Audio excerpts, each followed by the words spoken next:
Anderson Dias, diretamente de Portugal, do Porto, cidade mais bonita de Portugal, cidade invicta. Ataques em Amsterdã ontem, aqui na Europa, estão levando as pessoas à loucura aqui, né? Teve um jogo ontem entre o Ajax da Holanda e um time de Israel, do Maccabi Tel Aviv, lá em Amsterdã, e esse jogo teve uma situação bem triste, né? Os torcedores se agrediram e a galera começou Amsterdã tem muito árabe, né? E os caras pegaram os judeus e deram uns paus no judeu, meteram o cacete. E triste, né? Situação triste. E aí eu tava fazendo uma reflexão aqui. A Europa, saiu até uma pesquisa dizendo que a Europa ia ser árabe em breve, né? Até 2040, a Europa ia ser majoritariamente muçulmana, né? E eu viajei todos os países do mundo e eu tenho respeito por todas as religiões do mundo. Tanto para o cristianismo, para o islamismo, budismo, hinduísmo, né? Todas as religiões do mundo eu tenho respeito por elas. E ao contrário do que muitos caras falam aqui na internet, né? Não pode isso, não pode aquilo, eu venho aqui nesse canal trazer um discurso de conscientização. As pessoas elas polemizam muito para engajar no Instagram, inclusive eu, né?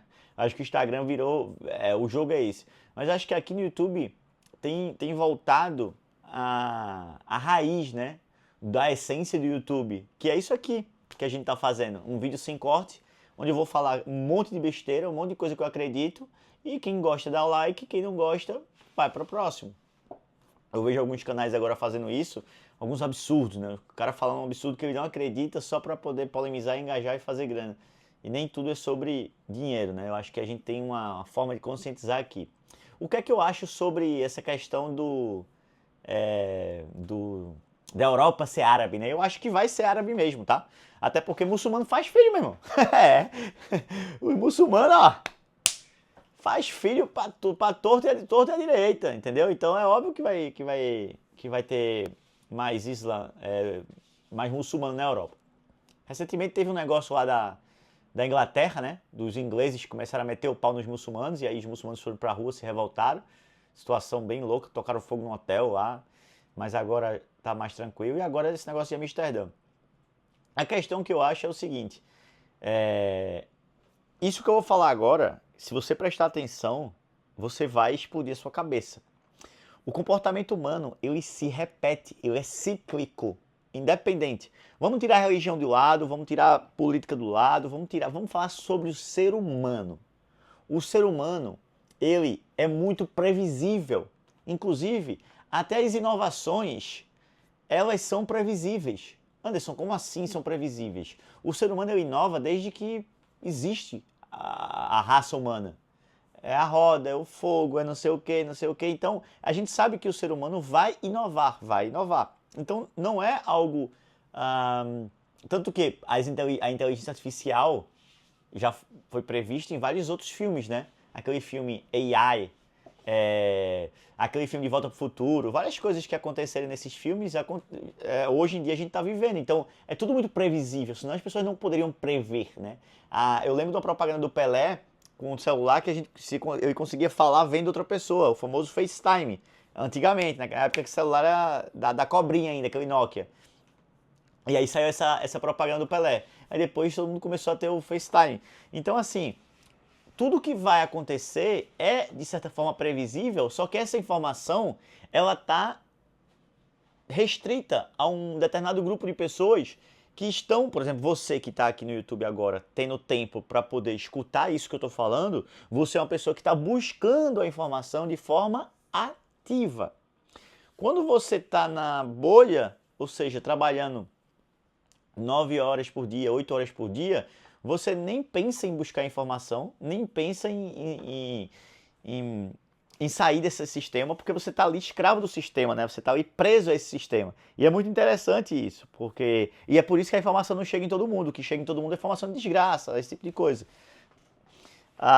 Eu não sei se você sabia, a Europa, ela já foi árabe.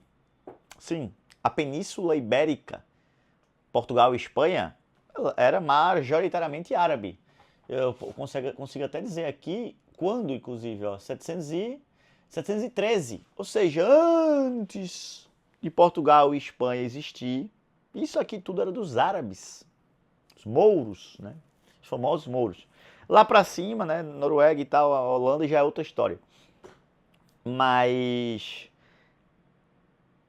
e se repete o comportamento. Já foi árabe, não é mais. Vai voltar a ser árabe, depois não vai ser mais.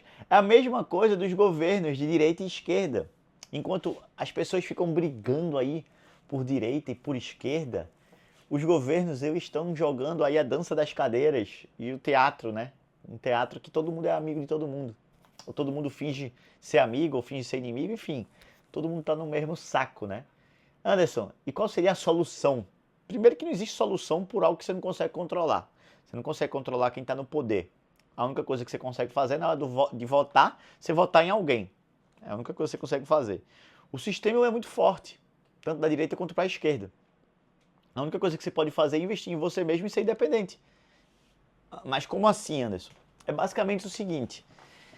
Se a gente sabe, no Brasil hoje a gente tem um governo de esquerda, certo? O governo de esquerda tem tal característica. Se a gente sabe disso, a gente precisa investir em conhecimento para que a gente possa, independente do governo, ter independência financeira. E esse conhecimento, o que eu indico para você é que você busque algo remoto, né? Um trabalho remoto, algo que vai te permitir trabalhar remotamente e que possa fazer você sair do país. Inclusive tem uma coisa muito interessante sobre sair do país. Muitas pessoas ficam tentando, martelando dar certo em um país ou em um lugar, uma cidade, onde elas não dão certo, onde elas não têm oportunidade. Só para fechar a questão dos árabes, entre Israel e Palestina é muito mais um conflito político do que religioso. É muito mais um conflito por poder do que religioso.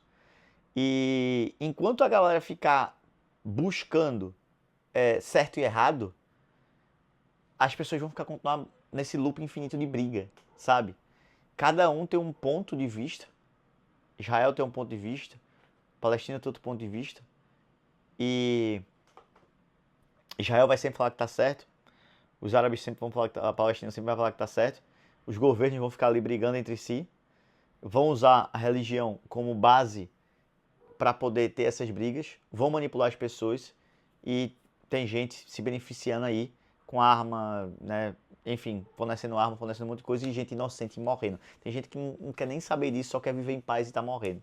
E é complicado, né? É complicado isso. Então, eu acho que, pelo que eu tô vendo aqui na Europa, essa onda de violência, ela tende a aumentar. Porque a polícia, ela é muito frouxa aqui na Europa, tá? A verdade é essa. A polícia é muito frouxa.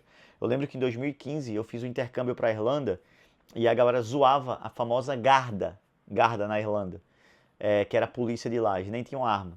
Todo mundo, já vi gente jogando ovo na polícia, desrespeitando a polícia, então a polícia não tem moral nenhuma, né? Tanto que fazia um monte de merda.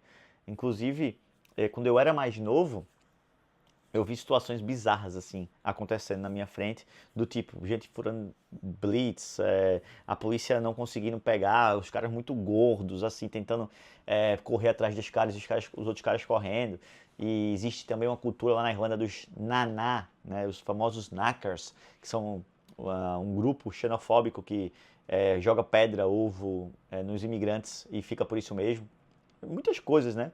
Já morreu imigrante brasileiro por causa disso, por causa desses caras. Já teve protestos, já morreu muita gente por causa de que a polícia realmente ela não tem um pulso firme, né? Não é dura na hora de reprimir e de botar moral, meu patrão, nesse negócio, entendeu? E aí fica nessa, né? Os caras fazem um monte de merda e a polícia não faz nada. A questão é essa. Enfim, acho que sim, a Europa vai ser árabe. E em relação ao país, né? Em relação ao Brasil, o que é que eu posso dizer pra você? Santo de casa não faz milagre. Santo de casa não faz milagre. Ou seja, se você mora no Brasil e você não dá certo, mas você tem vontade de dar certo, provavelmente porque você está na sua casa, está na sua cidade, e você não vai dar certo. Para eu dar certo, eu tive que sair da minha cidade, Caruaru, e ir para Recife. Depois eu tive que sair de Recife e ir para o mundo, para depois eu ser reconhecido. E mesmo assim, depois que você é reconhecido, eles vão arrumar uma forma de de colocar para baixo de todo jeito. Entendeu? Então, a melhor forma de você... Se você não tá conseguindo dar certo no seu país, vai para outro país. Depois você volta se você quiser. Sério mesmo. Isso é para quem tem ambição na vida, né? Não é para todo mundo, é para quem tem coragem, ambição, ousadia, para quem não tem família, né? Quem tem família, eu já vi várias pessoas ir com a família inteira para fora, porque imagina que você só tem uma vida. Essa tua vida tem aí 80, 90 anos, tá? Tu sabe que o Brasil só vai dar certo mesmo daqui a uns 100 anos. Eu consigo ver o Brasil dando certo sim daqui a uns 100 anos, tá? 100, 120 anos a gente vai ser um país de primeiro mundo. E não é porque eu sou pessimista não, tá? Inclusive estou sendo otimista, porque a gente está atrasado de várias formas, né? Culturalmente, de forma educacional, né? A gente foi a colônia de exploração, tem muita coisa aí que depois virou uma colônia que os portugueses foram habitar, mas enfim, a gente foi muito explorado e isso impactou diretamente. Você vê que o sul do país é diferente do norte do país por diversos motivos, que a gente pode conversar depois em outro vídeo. A questão é, você jovem que está assistindo esse vídeo, quer dar certo na vida, quer ter uma vida de qualidade, quer viver a sua única vida, seus 80 anos aí, que você tanto gosta, né, de viver, o que é que você vai fazer? Cara, se você é solteiro, se você não tem uma patativa para dar de comer, como a gente fala lá em Pernambuco, se você não tem ninguém, sai do país, cara. Entendeu? Às vezes esse apego que você tem com seu pai, com sua mãe, com a sua família, só te atrapalha. Porque se a tua família, ela já vem de uma família pobre, a tendência é que você também perpetue esse ciclo da pobreza. Entendeu? É isso que aconteceu comigo. Meu bisavô era pobre, meu avô era pobre, meu pai é pobre, e aí eu nasci pobre e estava perpetuando o ciclo da pobreza. Quando é que isso mudou? Quando eu saí de Caruaru, e olha, quando eu fui de Caruaru para Recife, 140 quilômetros só de diferença para morar sozinho, os meus pais tentaram me segurar ao máximo. Minha mãe, meu pai, fica aqui com a gente, não sei o quê, por favor. Se eu não tivesse tão decidido a largar eles, a cortar esse cordão umbilical, eu não teria chegado onde eu cheguei, cara. Entendeu? E você precisa estar decidido ao que você quer. O que é que você quer da vida? Você quer estar próximo à sua família?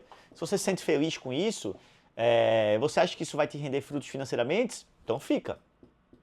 Agora, você quer fazer grana? Você quer ter uma independência? Você quer mudar a vida deles? Você quer mudar a sua vida? Você quer mudar o ciclo, quebrar esse ciclo da pobreza? Você precisa sair de casa. Infelizmente. O momento que eu mais cresci na vida foi o momento que eu menos escutei meu pai e minha mãe. Não significa que eu não respeito eles, não obedeço a eles. Mas significa que eles têm uma visão do mundo que é ultrapassada. Agora, inclusive na Europa, depois que eles vieram morar pra cá, que eu trouxe todo mundo pra cá, eles estão com uma visão muito mais atualizada do que antes, mesmo estando mais velhos. Interessante isso, né? Porque eles estão convivendo com pessoas que estão... Né? Minha mãe, ela é uma pessoa que tinha muito preconceito mesmo sobre várias coisas, sabe?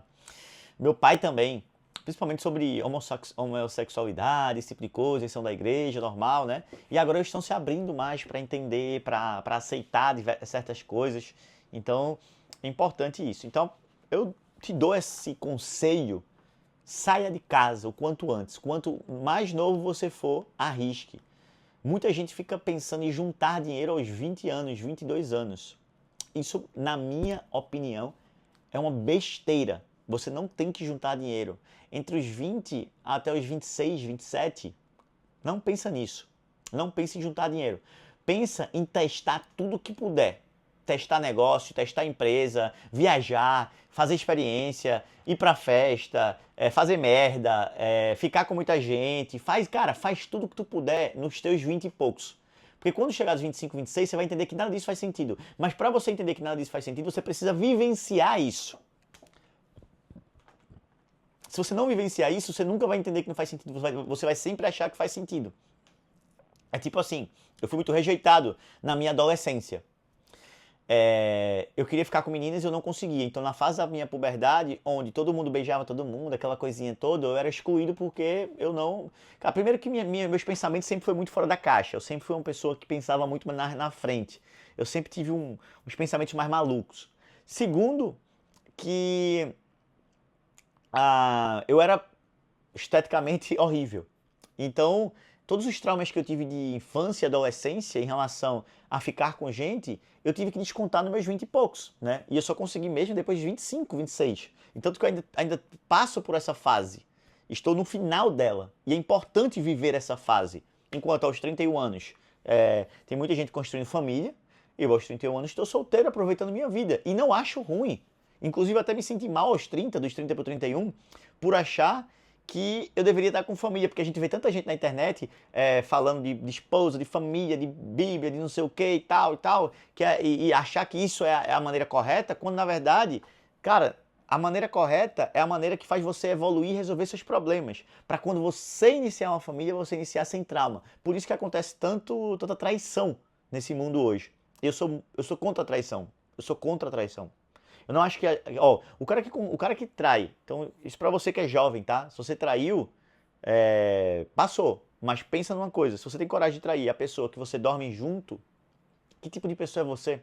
Se você assume um compromisso com uma pessoa, onde você fala, não vamos trair, e você dorme com essa pessoa, e você trai essa pessoa, você está sendo pior que Judas. Porque Judas, ele traiu Jesus, mas ele não dormia com Jesus. Pesado isso, né? Para pra pensar nisso. Traição é algo muito forte. Muito forte. Então, assim, muitas pessoas traem porque não. Muitos homens traem, mulheres também, né? Mas eu sei que o meu público aqui é mais masculino. Então, cara, enquanto tem gente na internet aí, que eu não vou nem citar nome, mas eu ainda vou fazer um vídeo falando sobre certas pessoas aqui. Porque esse canal aqui eu vou falar muita merda, velho. Eu vou falar muita coisa mesmo e não tô nem aí, sabe? Eu vou falar nomes, em breve. Enquanto tem gente que fica propagando aí a raparigagem de maneira exacerbada, traição e falando que mulher é objeto, esse tipo de coisa, eu vou de encontro a esses caras.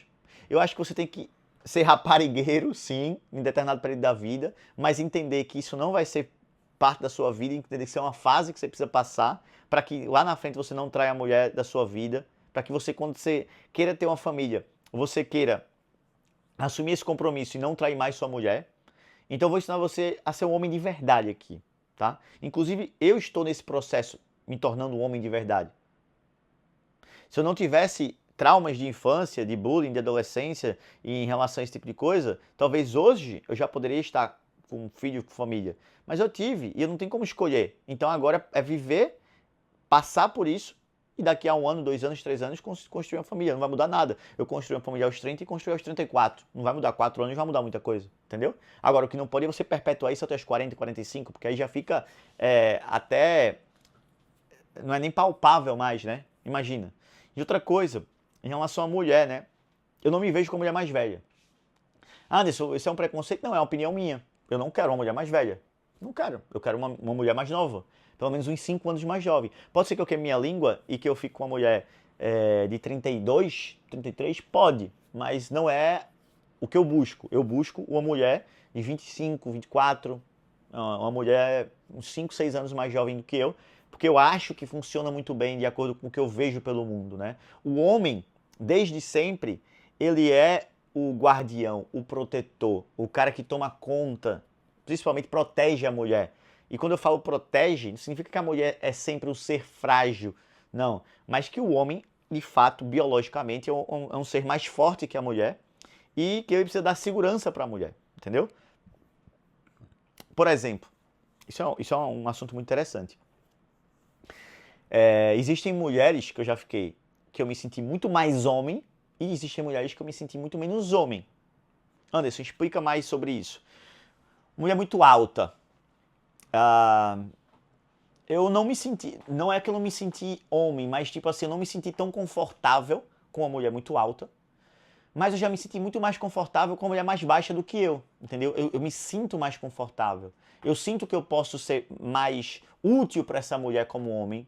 E são coisas, né, da cabeça. Então, pode ser que eu fique com a mulher alta? Pode.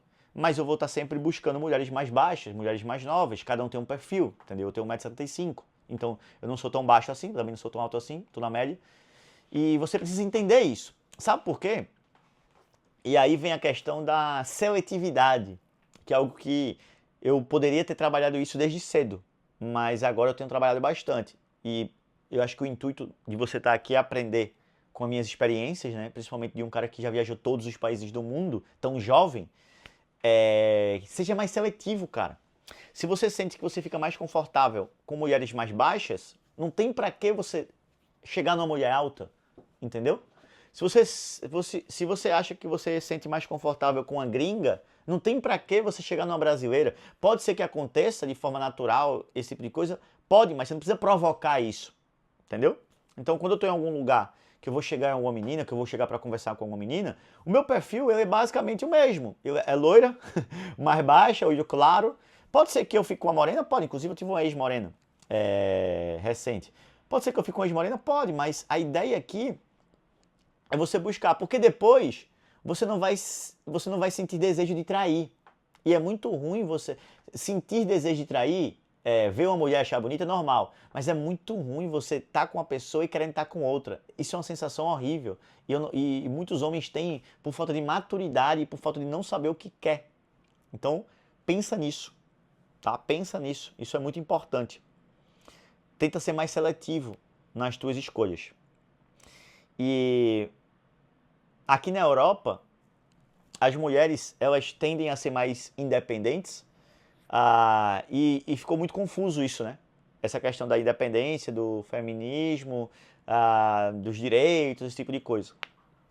E quando eu estava na Suécia, inclusive tem um vídeo meu falando sobre isso de uma forma bem prática lá na Suécia. Mas não está nesse canal, está no meu canal principal, 196 Sonhos. Digita assim, 196 Sonhos, Suécia Tinder. O vídeo é o seguinte, nesse país as mulheres são forçadas a usar o Tinder. Porque elas se tornaram tão independentes lá na Suécia que os caras não chegam mais nelas. E aí só pelo Tinder. E aí eu fui numa balada e a mulher chegou em mim. Elas chegam em você. É muito bizarro isso. Bizarro, bizarro. Achei bem interessante, sabe? Só que eu acho que perde um pouco da masculinidade e da feminilidade. Feminilidade. Essa palavra? Ou feminidade? É bom que eu erro e vou falando aqui com vocês. Feminilidade, tá certo. A sensualidade, né? O toque da mulher. Delicadeza, desculpa. E aí elas falam sobre isso nesse vídeo. A gente fala um pouco sobre isso. Acho que deu pra aprender um pouco com esse vídeo de hoje, né? Deu pra passar bastante coisa. Se você estiver gostando desse vídeo, pode deixar os tópicos aqui embaixo sobre o que você quer que eu fale. E até amanhã. É um vídeo por dia. Pode ter dia que tenha 2, depende da minha criatividade. Tamo junto.